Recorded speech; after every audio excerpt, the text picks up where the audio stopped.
우리는 돈을 멀리 하라고 배웠지만 그 말을 한 사람들은 정작 돈을 어떻게 다뤘을까요?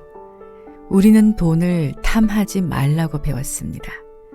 그런데 오프라 윈프리, 디펙 초프라, 조 디스펜자 같은 영적 지도자들은 왜 부를 이루었을까요? 어쩌면 여러분도 한 번쯤 이런 고민을 해봤을지 모릅니다. 돈을 원하면 잘못된 걸까? 나는 영적 성장과 현실적 풍요를 함께 가질 수는 없는 걸까? 그런데 여러분이 이 영상을 클릭했다는 것 자체가 돈과 영성에 대한 새로운 관점을 찾고 있다는 의미 아닐까요? 만약 이 질문이 계속 마음에 남는다면 끝까지 함께 해보세요. 영상을 보고 나면 여러분 스스로 어떤 변화가 일어나는지 느낄 수 있을 겁니다. 그런데 한 가지 더 생각해 볼 게 있습니다. 우리는 종교적인 가르침 속에서 돈을 탐하지 말라고 배워왔습니다. 그런데 그런 가르침을 전하는 사람들은 정작 돈을 어떻게 다루고 있을까요? 많은 대형 종교기관들은 어마어마한 재산을 소유하고 있습니다. 헌금과 기부금으로 운영되지만 그 돈이 정확히 어떻게 쓰이는지 명확하게 공개되지 않는 경우도 많지요. 우리는 신을 향한 믿음으로 헌금을 합니다.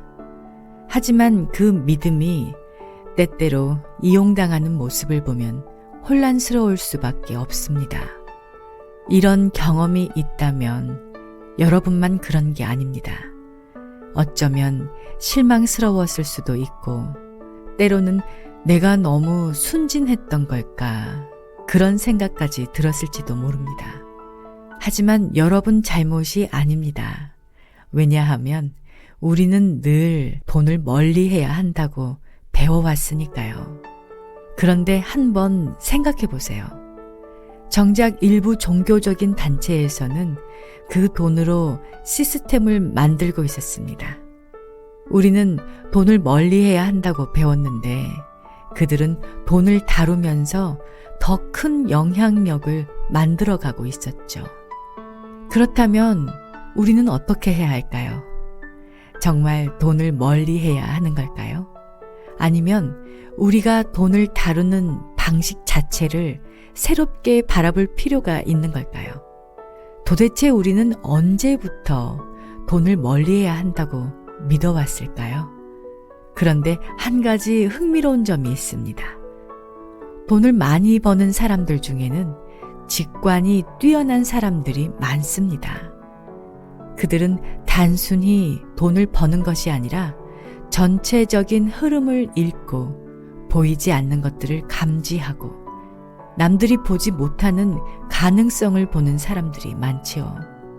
그렇다면 이것은 단순한 물질적 능력이 아니라 어쩌면 영적인 능력일 수도 있지 않을까요? 돈을 탐하고 욕망하는 것이 아니라 돈 자체를 하나의 에너지로 보고 다룬다면 돈은 더 이상 우리를 지배하는 것이 아니라 우리가 흐름 속에서 자유롭게 다룰 수 있는 것이 되지 않을까요? 이 이야기를 듣는 지금 여러분의 무의식은 이미 돈과 영성에 대한 새로운 가능성을 살짝 엿보고 있을지도 모릅니다. 그렇다면 영성과 돈을 조화롭게 받아들이는 영적 지도자들은 돈을 어떻게 바라볼까요? 디펙 초프라는 돈을 호흡과 같다고 말합니다. 숨을 들이마시고 내쉬듯 돈도 들어오고 나가야 합니다. 숨을 멈추면 답답해지듯 돈도 멈추면 막히죠. 돈이 정체되면 에너지도 정체됩니다. 돈은 흐를 때 살아있습니다. 오프라 윈프리는 돈을 가치를 확장하는 도구로 봅니다. 돈은 단순한 숫자가 아니라 영향력입니다. 가치를 창출할수록 돈은 자연스럽게 따라온다. 더 많은 돈을 벌수록 더 많은 사람을 도울 수 있습니다. 돈은 가치가 흘러가는 방향으로 움직입니다. 조 디스펜자는 돈을 의식의 확장으로 봅니다. 우리가 돈을 어떻게 바라보느냐가 현실을 만든다. 돈은 물질이 아니라 에너지입니다. 우리가 어떤 주파수를 내느냐에 따라 돈의 흐름이 결정됩니다. 결국 돈은 단순한 수단이 아닙니다. 우리가 어떤 에너지를 내느냐에 따라서 돈의 흐름이 바뀝니다. 우리는 영적 지도자들의 돈을 바라보는 태도를 살펴보았습니다. 그렇다면 이제 한 걸음 더 나아가 볼까요? 이들에게서 우리가 직접 배울 수 있는 것은 무엇일까요? 그들은 돈을 물질이 아니라 흐름과 에너지로 보고 있었습니다.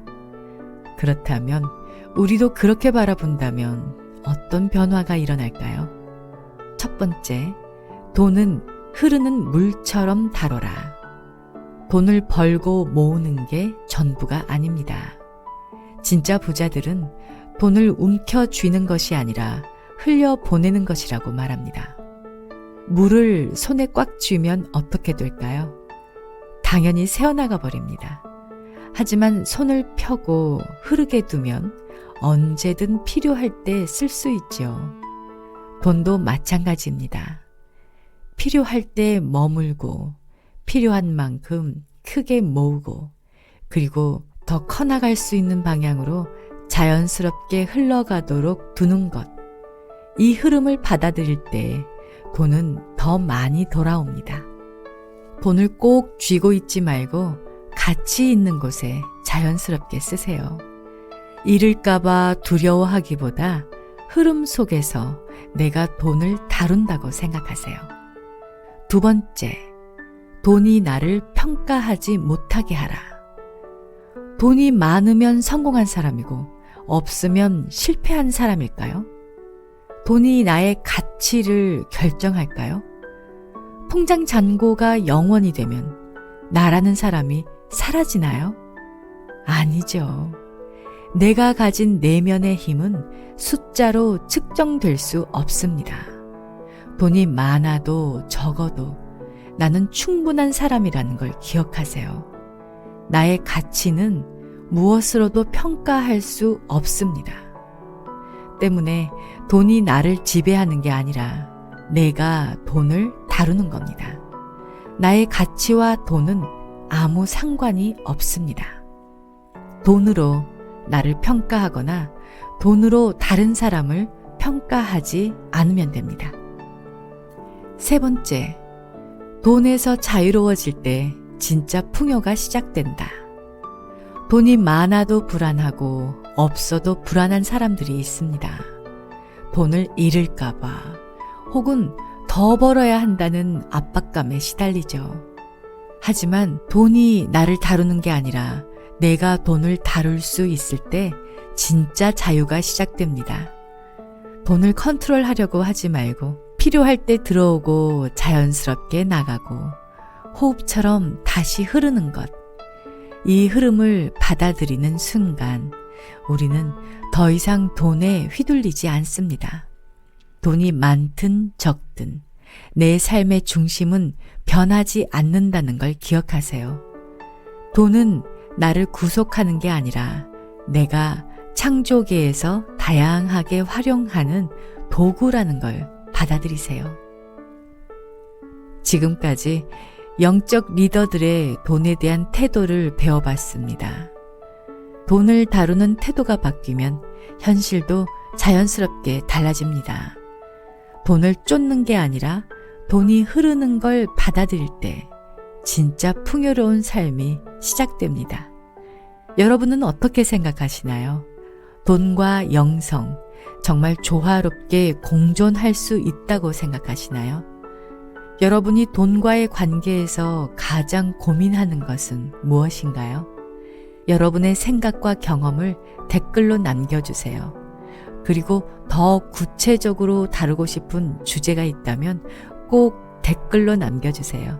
다음 영상에서 여러분이 궁금해하는 내용을 깊이 다뤄보겠습니다. 그리고 이 영상이 도움이 되었다면 좋아요와 구독을 눌러 놓으시면 다음 소식도 편하게 받으실 수 있습니다.